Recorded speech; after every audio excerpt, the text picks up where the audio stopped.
Allah Subhanahu wa taala berfirman di dalam Al-Qur'an surat Asy-Syura ayat ke-39. Na'udzu billahi minasyaitonir rajim. Walladzina idza asabahumul baghy hum yantasirun. Dan orang-orang yang apabila mereka ditindas, mereka dianiaya, mereka dijajah, hum yantasirun, mereka bangkit untuk membela diri. Sadaqallahul azim. Bapak Ibu hadirin wal hadirat yang dirahmati Allah, kita mulai dengan sebuah kisah yang disampaikan oleh Bapak TNI kita yang dikirim ke Lebanon. Jadi di Lebanon itu ada pasukan perdamaian, salah satunya dari pasukan Garuda dari TNI. Lebanon ini berbatasan dengan Palestina yang sekarang dijajah Israel. Sebelah utara berbatasan dengan Lebanon. Jadi setiap adzan subuh datanglah intel ke salah satu masjid di Lebanon itu. Tapi intel ini tidak sholat, lihat-lihat, celingak-celinguk, kemudian pergi. Sesama anggota ya TNI ini tahu ini yang datang ini intel ini. Kalau kita sebagai orang biasa tentu tidak paham, tidak bisa membedakan. Tapi mereka sesama aparat tahu, oh ini intel ini. Beberapa hari diperhatikan, celingak-celinguk, kemudian pergi, tidak sholat subuh.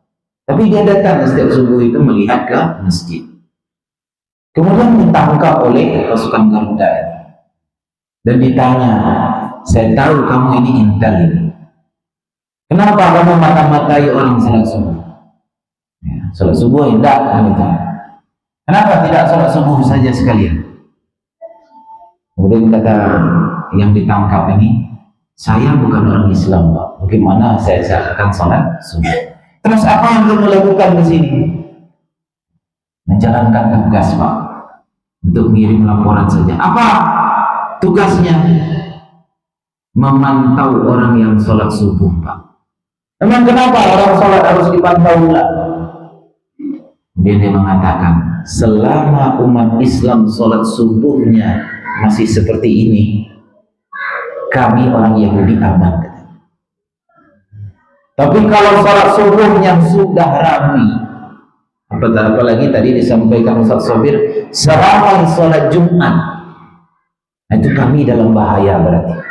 Sebentar lagi orang Islam ini kalau melawan habis Yahudi. Nah, Bapak Ibu yang dirahmati Allah, itu orang Yahudi sendiri yang mengatakan bahwa mereka akan kalah.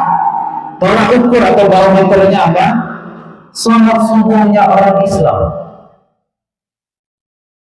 Jadi kalau sholat subuhnya masih beberapa soft saja, maka belum bisa kita mengalahkan orang-orang Yahudi.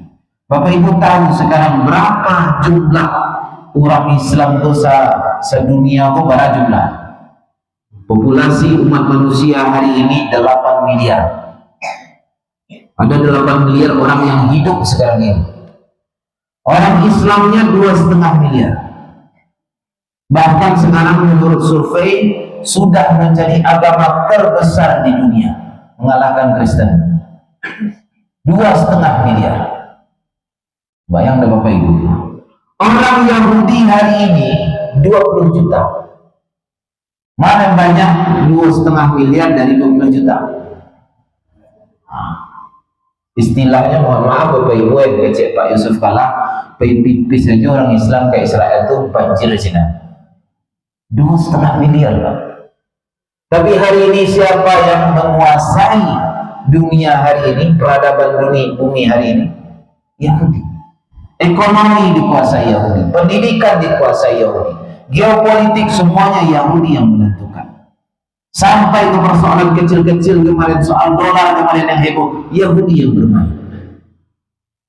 Nah, Bapak Ibu rahmati Allah, kenapa? Barometernya adalah sholat subuh. Bapak Ibu rahmati Allah, sesekali Bapak Ibu lihat video bagaimana orang-orang yang sholat di jalur Gaza, masjid habis dibom. Menurut data 1.200 masjid di jalur Gaza itu hancur hari ini. Di mana mereka sholat? Di bawah puing-puing runtuhan itu mereka sholat. Dalam kegelapan, tidak ada lampu, tidak ada mikrofon, tidak ada sajadah yang bersih. Di situ mereka sholat karena mereka tahu kebangkitan Islam dimulai dari sholat, terutama sholat subuh. Nah, jadi Bapak Ibu rahmati Allah, ini yang seakan terus mengingatkan kita setiap tanggal 27 Rajab. Orang-orang akan membaca ayat surah Al-Isra ayat 1 seperti yang tadi disampaikan oleh Ustaz Sabir tadi. Subhanalladzi asra bi'abdihi lailan minal masjidil harami ilal masjidil aqsa. Ada dua tempat yang disebut di dalam ayat ini mengingatkan kita setiap tahun tanah suci kita itu ada dua. Jadi kalau ada Bapak Ibu ya, minta izin pamit ke jamaah, ke keluarga, tetangga, karib kerabat segala macam, Pak, Bu, mohon pamit, mohon doa, ambo kabarake ke tanah suci. Ayat terbayang ke Bapak Ibu Mekah Makkah ya. Jadi di awak ya, pola pikir awak kalaulah tanah suci pastikan Makkah.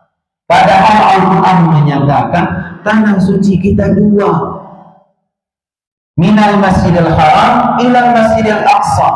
Ada dua di situ, dan setiap Allah menyebut masjidil aqsa ada kalimat yang mengikuti di situ, alladzi barakna haula. Dalam beberapa ayat yang lain ya, tentang masalah angin Nabi Sulaiman bertiup kepada ila ardil ladzi barakna haula, ke bumi yang mana bumi tersebut Allah berkahi, Palestina. Setiap Allah menyebut Palestina, Allah sebut bumi ini berkah.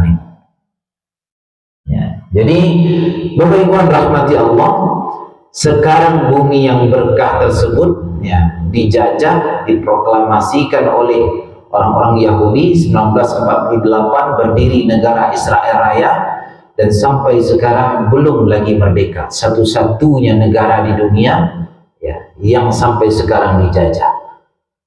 Ya. Dari sekian banyak planet di alam semesta ini Bapak Ibu, yang layak bumi itu bumi. Dari sekian banyak negara di bumi ini, satu cuma yang tidak layak huni, Palestina.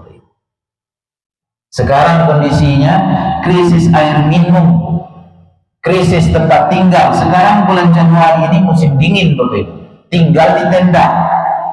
Saya pernah tinggal di negara 4 musim, Bapak Ibu. Kalau malam itu dingin luar biasa, tinggal di tenda, tidak terfikir oleh kami. Kebutuhan selimut itu lebih penting daripada kebutuhan makanan. Nah, biarlah nggak makan daripada nggak berselimut. Mati waktunya kalau kedinginan yang ekstrim seperti itu. Itu kondisi sekarang. Mereka hadapi itu untuk apa? Untuk menjaga bumi Palestina, terkhusus Masjidil Aqsa, yang mana Masjidil Aqsa ini milik umat Islam. Jadi tanah suci ini milik kita. Masjidil Haram, Masjidil Aqsa kepunyaan umat Islam. Makanya Bapak Ibu, kalau kita pergi haji umrah, nanti dilihat di paspor kita itu ada namanya visa. Nah, situ ada tulisannya free enter, free, masuknya gratis. Kenapa gratis kita masuk? Nah, itu disepakati oleh seluruh negara karena memang Masjidil Haram Mekah itu adalah tanah suci kita, milik kita. Masa kita masuk ke tanah kita sendiri kita membayar? Karena mungkin Bapak Ibu ya. Nah, jadi Bapak Ibu yang rahmati Allah, begitu juga Masjidil Aqsa. Saya buat sebuah perumpamaan Bapak Ibu. Misalkan Bapak Ibu punya tanah di Padang. Selamat datang Pak Dr. Jeffrey, salah satu pengurus GNPF. Ada Bapak Ibu punya tanah di Kota Padang. Tidak bisa kita memang jago tiap hari ke Padang. Tidak bisa kita mencarinya. Maka caranya supaya tanah ini jangan diganggu orang, kita minta orang untuk menjagakan, apakah namanya satpam, security, segala macam. Kemudian orang tersebut menjaga tanah kita yang ada di Padang. Setelah 1 bulan, tentu kita ingin memberikan suatu pemberian kepada dia. Apakah namanya gaji kah? Atau upah segala macam kan gitu. Kenapa? Karena dia sudah menjaga tanah kita yang ada di sana. Apakah pas kalau misalkan kita katakan, ibu awak jorang dan di Padang aja kontakan anak awak tuh, ya. Awak gialanya piti, ibu awaknya susah. Pas nggak seperti itu, Bapak Ibu? Kita memberikan satu pemberian itu atas dasar kasihan atau kewajiban? Kewajiban. Barang itu dia menjaga tanah awak di sini. Seperti itu perumpamaan kita memberi bantuan kepada saudara kita di Palestina atas dasar kewajiban atau karena kasihan. Sebenarnya kewajiban, Bapak Ibu, karena mereka yang menjaga tanah kita yang di sana, masjid kita yang ada di sana, dan Masjidil Aqsa tersebut menjadi tempat evakuasi kita di akhir zaman ketika terjadi huru hara. Nabi SAW ditanya oleh Sayyidatina Maimunah. Dalam satu hadis ditanya oleh Maimunah, "Ya Rasulullah, aftina di Baitul Maqdis." Ya Rasulullah, fatwakan, arahkan kami tentang apa yang bisa kami lakukan untuk Baitul Maqdis, untuk Palestina. Nabi SAW mengatakan, Baitul Maqdis ardul mahsyari wal mansha. Baitul Maqdis itu negeri tempat berkumpul dan negeri tempat berpencar. Jadi nanti Bapak Ibu ada istilahnya Dajjal.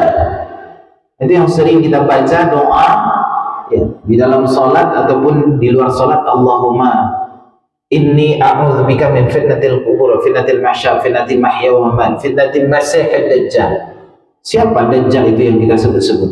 Kalau keluar Dajjal itu Bapak Ibu, siap-siap meninggalkan keturunan gadang. Payakumbuh Indonesia ini. Tidak aman lagi di sini. Kalau mau tinggal di sini, pilihannya dua, beriman atau mati. Pilih mana Bapak Ibu? Awak tetap ingin hidup dan ingin tetap beriman, pindah dari situ. Mengungsi kita, kemana kita mengungsi? Ardul mahsyari wal mansyar, salah satunya bumi Palestina. Ke situ nanti kita akan menuju dari seluruh dunia. Maka Nabi mengatakan, inilah negeri tempat berkumpul. Wal mansyar, dan setelah aman dari situlah orang menuju kembali ke seluruh dunia. Siapa yang menjaga tempat ini? Ini tempat yang sangat penting untuk akhir zaman. Ada 4 tempat Bapak Ibu ya, yang menjadi ikon di akhir zaman. Selain Mekah, Madinah, ada Masjidil Aqsa, Baitul Maqdis. Ada lagi setelah itu lembah suci tua yang ada di Sinai. Itu tempat penyelamatan Ya'juj dan Ma'juj nanti. Nah, jadi Bapak Ibu rahmati Allah, saudara kita yang ada di Palestina yang menjaga tempat itu untuk kita. Nah, Bapak Ibu rahmati Allah, tiba-tiba saja ada orang dari Eropa terusir di Jerman, dibantai oleh Hitler. 8 juta dibantai oleh Hitler. Terusir mereka di Eropa, semuanya terusir. Kemudian ada satu tulisan, satu buku kecil ditulis oleh seorang wartawan dari Swedia. Ya. Jadi buku tersebut berjudul Der Judenstaat, atau dalam bahasa Inggris The State of Judaism, ya, negara Yahudi, yang ditulis oleh wartawan namanya Theodor Herzl. Buku tersebut mengarahkan supaya orang-orang Yahudi berkumpul di tanah Kanaan. Katanya inilah tanah yang dijanjikan Tuhan untuk mereka. Kan itu ya. Tapi sekarang tanah Kanaan atau Palestina itu sudah ditempati oleh orang-orang Arab yang sudah berkeluarga berturun-temurun di sana. Begitu datang mereka mengemis-ngemis minta supaya diterima. Nanti Bapak Ibu kalau melihat di internet ya, di data, di apa segala macam dokumentasinya, mereka memohon supaya bisa diterima. Orang Arab tidak mau. Ya, karena memang alim ulama mereka sudah pesankan jangan terima. Kemudian mereka mendapat lagi bagaimana caranya? Ya, tolonglah kami sudah dibunuh di sejumlah negeri. Jangan sampai di sini patah harapan kami. Samudra luas kami arungi untuk sampai ke sini. Jangan kami ditolak. Orang Arab tetap tidak mau terima. Kemudian dibuat lagi spanduk. Apa katanya? Kalau kalian tak mau menerima kami, ya sudahlah. Tapi tolong selamatkan anak-anak kami. Mereka anak-anak kecil, balita, bayi, tidak tahu apa-apa, dalam kondisi sakit, kelaparan, kedinginan. Tolong selamatkan anak-anak kami. Nah, ketika itulah orang Arab ini penyayang dengan anak-anak. Boleh sih kok, turunlah. Tapi yang namanya Yahudi itu Bapak Ibu, dia hati minta jantung. Nah, diterima sekali timbul, muncul lagi kapal-kapal berikutnya datang ke pantai jalur Gaza. Terus diterima, akhirnya tahun 1948 mereka proklamirkan berdiri negara mereka. Nah, jadi Bapak Ibu rahmati Allah, ya, itu orang-orang Yahudi, ya, yang menguasai tanah Palestina, dijajah sedikit, akhirnya ya mereka lebih banyak jumlah mereka dari orang Palestina sendiri. Orang Palestina jumlahnya 6 juta, 2,5 juta di jalur Gaza, 2,5 juta di tepi barat Yerusalem, dan sisanya pengungsi. Bapak Ibu, jumlah mereka 20 juta, lebih banyak pula mereka lagi daripada orang yang ada di sana. Dan Bapak Ibu yang rahmati Allah, orang-orang Palestina inilah yang membantu orang tua-tua kita, datuk-datuk kita untuk perjuangan kemerdekaan. Saya cerita sedikit Bapak Ibu supaya kita tahu sejarah. Ya. Jadi Bapak Ibu, pemerintah Jepang pernah menjanjikan kemerdekaan melalui kaisar mereka namanya Kaiso. Ya. Kenapa dijanjikan kemerdekaan? Karena susah orang Jepang ini menghadapi tentara gerilya. Nah, bekok sebentar mati di sini, mati sih kok. Pusing orang Jepang, Bapak. Apa kata orang Jepang? Tak usah kalian melawan dulu. Nanti kami kasih kalian kemerdekaan. Tinggal sedikit lagi kami kumpulkan kekayaan alam kalian, setelah kami angkut semua, nanti kami kasih kemerdekaan untuk kalian. Jangan melawan pula. Isu seperti ini sampai ke luar negeri dan disampaikan oleh mahasiswa kita yang kuliah di Al-Azhar Mesir kepada seorang syekh, seorang ulama besar asal Palestina, namanya Muhammad Amin Al-Husaini. Dia ini mufti, ya, kalau bahasa awalnya ketua MUI di Palestina. Mendapat tanggapan itu, apa kata mufti ini? Jangan mau kalian dia kasih hadiah. Kalau bisa kalian berjuang untuk melawan penjajah itu. Kalian merdeka itu karena perjuangan, bukan karena hadiah. Maka dilobilah orang-orang Arab ketika itu, disampaikan di radio, ya, kemudian diterbitkan di surat kabar Ahram namanya, surat kabar paling terkenal di Mesir. Diterbitkanlah, ya, diajak orang-orang Arab untuk mendukung kemerdekaan Indonesia. Sampai ketika itu Bapak Ibu, ini cerita daripada salah seorang ketua persiapan kemerdekaan dari luar negeri, ya, mahasiswa Indonesia. Banyak orang Arab yang datang mengajak kami ke bank, namanya Bank Al-Arabiyah. Kemudian ditarik saldonya, dikosongkan, kemudian diberikan kepada kami, katanya, "Dek, inilah uang saya seluruhnya, terimalah untuk kemerdekaan bangsa Indonesia." Begitu orang Arab membantu Indonesia. Kemudian pernah juga dikumpulkan bantuan berupa obat-obatan, ya. Karena setelah 1945, ya, ada agresi militer Belanda ketika itu. Banyak yang susah, banyak yang sakit. Dikumpulkanlah obat-obatan, kemudian dilobi Raja Arab Saudi, Raja Faisal, untuk menanggung ongkos kirimnya. Waktu itu belum ada gratis ongkir. Dikirimlah dari Mesir, salah satunya mendarat di Bukit Tinggi, bantuan obat-obatan 8 ton obat-obatan. Dan mungkin datuk kita, orang tua kita dahulu diobati dari obat-obatan ini.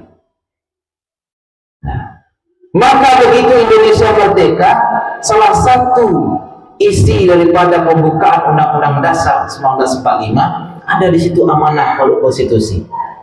Apa bunyinya Bapak Ibu? Dan atas berkat rahmat Allah yang Maha Kuasa dan dirorong oleh keinginan luhur supaya berkehidupan berkebangsaan yang bebas. Ya. Disebutkan cita-cita bangsa kita siapa? Memajukan kesejahteraan umum, mencerdaskan kehidupan bangsa dan turut melaksanakan ketertiban dunia yang berdasarkan perdamaian abadi dan keadilan sosial. Itu cita-cita bangsa kita. Itu untuk alamiahnya untuk siapa Bapak Ibu? Untuk Palestina, tidak ada yang lain itu. Karena Palestina orang pertama yang melobi supaya kita merdeka. Jadi Bapak Ibu, contoh misalkan ada tanah di samping Masjid Ladanggo, Ambo kecian, di kota Nanggo. Bagaimana supaya tanah ini sah milik saya? Maka harus ada kesaksian orang sekeliling, jihad sekeliling. Tanah yang sebelah utara, selatan, timur, barat, ngecek, oh yo kota na usahana dinya nombali. Kalau ada pengakuan dari orang-orang sekeliling, itu bisa saya urus sertifikat. Ya. Bisa saya urus surat-suratnya ke agraria segala macam BPN. Jadi ada kesaksian orang sekeliling. Begitu juga kalau kita merdeka. Siapa yang mengakui Indonesia ini merdeka? Nah, kan gitu ya. Maka Muhammad Amin al-Husaini di Mesir mendesak pemerintahan Gamal Abdel Nasser ketika itu. Pak, akuilah Indonesia itu merdeka. Jadi negara pertama yang mengakui Indonesia merdeka siapa? Nah, Cina, Pak. Palestina dan Mesir. Nomor 2 Arab Saudi. Didukung setelah itu Pakistan, Afghanistan dan segala macam negara-negara yang dekat situ. Hasil lobby dari Muhammad Amin al-Husaini. Maka setelah kita merdeka, berangkatlah bapak-bapak pendiri bangsa kita. Salah satunya ada di situ Abdul Salim, Muhammad Nasir, kemudian siapa lagi yang datang ke Mesir, duduk bersama tokoh-tokoh Mesir mengucapkan terima kasih bangsa Indonesia karena sudah mengakui kemerdekaan bangsa Indonesia. Itu jasanya Bapak Ibu.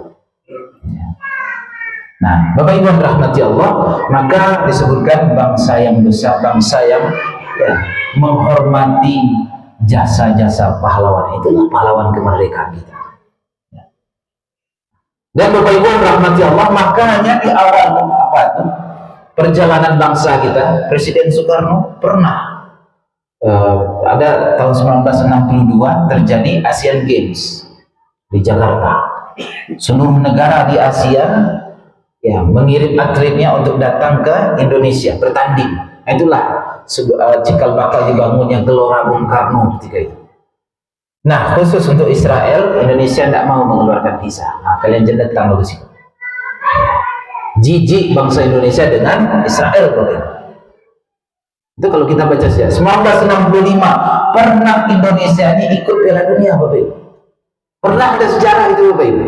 Tapi ketika berhadapan dengan Israel keluar instruksi Bung Karno, kalian jangan setahutan dia mundur bangsa kita, tidak jadi kita melawan Israel karena akan satu panggung di situ. Mundur 1965.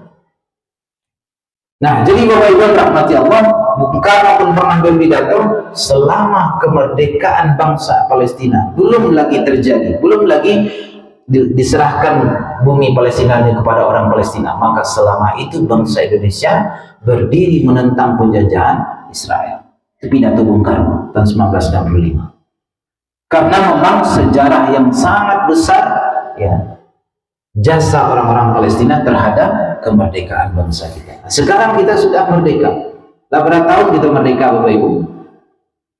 2025 kurang 19 berapa? Itulah karena lama tuh. 80 tahun. Palestina sampai kini alur ini membantu awak merdeka dulu. Ini sampai kini alur sampai sekarang terjajah dan kondisi alhamdulillah Bapak Ibu hari Ahad kemarin itu dimulai gencatan senjata dan patahlah bagaimana kesombongan orang-orang Israel. Perdana Menteri Israel ini namanya Netanyahu. Bagi cek setanmu, kami akan melumpuhkan, menghabisi pejuang-pejuang Hamas. Itu berkali-kali itu. Saya juga sering mengikuti itu. Rasulullah tiang TV itu, Bapak-Ibu. Nah, Bapak-Ibu rahmati Allah, ketika gencatan senjata keluar tentara Hamas ini sebanyak-banyaknya memenuhi jalan-jalan dengan baju yang baru, senjata yang lengkap, jumlah yang sangat banyak. Dari mana mereka muncul? 15 bulan perang Asia dan dibunuh sebenarnya. Luar biasa. Apa kata Netanyahu ini? Kami ingin mencaplok paling tidak daerah utara. Dari Beit Hanun, Jabaliyah, Kem Jabaliyah segala macam itu bagian paling utara, kami ingin kuasai. Nah, sekarang dari poin gencatan senjata semuanya harus meninggalkan bumi Palestina. Pernah kita baca, saya juga sempat membaca Bapak Ibu di pemberitaan bahwa setelah gencatan senjata ini Israel menembak orang-orang Palestina kembali. Apa yang terjadi? Nah, pengamat politik, pengamat militer yang ada di Palestina, dari Israel itu sendiri mengatakan apa yang terjadi? Tentara Israel ini, Bapak Ibu, apa istilahnya, stres. Dia sudah mengeluarkan biaya sangat banyak. Tentara yang mati 10.000, 10.000 tentara Israel yang mati di jalur Gaza selama invasi. Untuk membebaskan tawanan mereka yang berjumlah 250 orang, mati tentara 10.000. Mereka stres, mereka depresi. Akhirnya apa? Tidak dapat pejuang Palestina, rakyat orang biasa ditembaknya. Ini kenapa mereka menembak anak-anak, ibu-ibu? Karena stres. Jadi pejuang Palestina itu markasnya di bawah tanah. Jadi mereka gali saja terowongan dulu, pintu keluarnya belum digali. Nah, itu berdasarkan makrifat saja Bapak Ibu ya. Nanti dibuat jalan ke atas, keluar muncul, kemudian camp militer itu dibom, ditembak, nanti pejuang Palestina masuk lagi ke tanah. Jadi apa kata orang Israel ini? Kami seperti berperang dengan hantu. Tidak tahu datangnya dari mana, tidak tahu perginya kemana. Nah, itu pejuang-pejuang Palestina. Luar biasa. Mungkin kita membayangkan seperti perang Vietnam antara Amerika sekutu kan, luar biasa. Nah, jadi Bapak Ibu yang rahmati Allah, ya, itulah yang dihadapi saudara kita yang di sana. Dan sekarang kesempatan besar bagi kita untuk membantu Palestina. Karena sekarang pintu Rafah ya yang menjadi pintu utama untuk masuknya bantuan kembali dibuka sekarang. Sehari itu bisa memasukkan awalnya 200 truk kontainer, ternyata sekarang 600 bisa masuk sehari. Mengantri orang bisa masuk, ambulan masuk, bahan material semuanya masuk, obat-obatan, makanan semuanya masuk sekarang. Bahkan tidak tertutup kemungkinan kita bisa ikut mengantarkan bantuan ke sana. Nah, jadi Bapak Ibu, sekarang waktunya kita untuk membantu saudara kita di Palestina. Nah, bagaimana caranya? Nah, ini sudah dihimpun oleh saudara kita dari GNPF dan kawan-kawan ini. Ya, mudah-mudahan bantuan yang ada ini kita kawal bersama, bisa kita berikan sesegeranya ke saudara kita di Palestina. Nah, itu mungkin kajian kita pada kesempatan subuh kali ini Bapak Ibu, mudah-mudahan bermanfaat. Barakallahu fikum wa afu minkum. Wassalamualaikum warahmatullahi wabarakatuh. Waalaikumsalam.